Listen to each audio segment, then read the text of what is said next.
Welcome to sauce TV. నేను మీ ఆబిద్ హుస్సేన్. ఈరోజు ప్రత్యేక విశ్లేషణ కోవూరు నియోజకవర్గం గురించి చేద్దాం.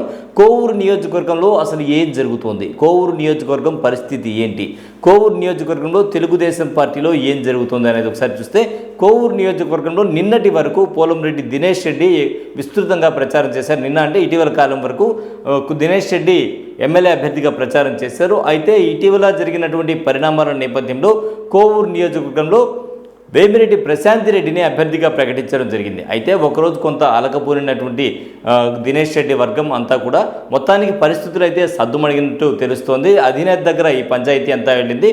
అయితే అధినేత వీరందరినీ కూర్చోబెట్టి మొత్తంగా మాట్లాడి వేమిరెడ్డి ప్రశాంతి రెడ్డినే నియోజకవర్గ అభ్యర్థిగా ప్రకటిస్తూ ఆమెకు సపోర్ట్ చేయాలని చెప్పి దినేష్ రెడ్డిని ఆదేశించడం జరిగింది. అదేవిధంగా స్పష్టమైన హామీ అయితే ఇవ్వడం జరిగింది. అధికారంలోకి రాగానే ఏదో ఒక కార్పొరేషన్ చైర్మన్ పదవి ఖచ్చితంగా ఇస్తాము అని చెప్పి చెప్పడం జరిగింది. అయితే మొత్తానికి దినేష్ రెడ్డిని కొంత బుజ్జగించే ప్రయత్నం చేశారు చంద్రబాబు నాయుడు.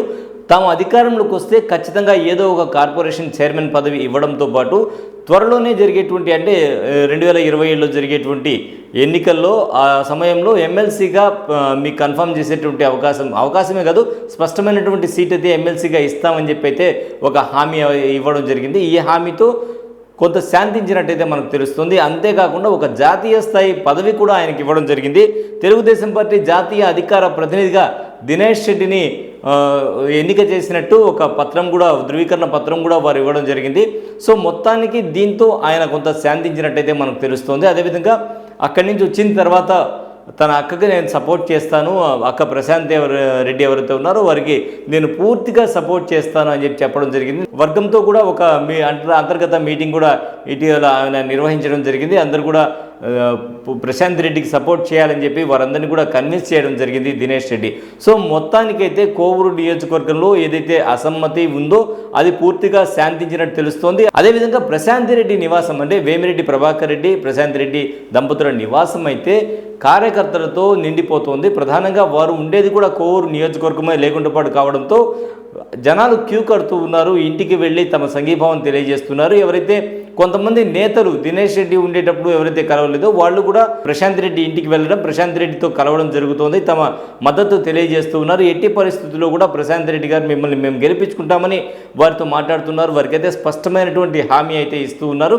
అలాగే వారిని పుష్పగుచ్చాలతో అభినందిస్తున్నారు. సో మొత్తానికి తీసుకుంటే కోవూరు ఎపిసోడ్లో తెలుగుదేశం పార్టీ ఇప్పుడైతే మొత్తంగా అంతర్గత విభేదాలు మొత్తం కూడా సమసిపోయి పూర్తిగా ఇటు దినేష్ రెడ్డి వర్గం సపోర్ట్ చేస్తుంది. ఎవరైతే కొంతమంది నాయకులు స్తబ్దుగా ఉన్నారో వారు కూడా ఇప్పుడు బయటకు వచ్చి ప్రశాంత్ రెడ్డికి మేము సపోర్ట్ ఇస్తామని చెప్పి వారి ఇంటికి వెళ్ళి మరీ చెప్పి రావడం, పుష్పగుచ్చాలతో అభినందించడం జరుగుతుంది.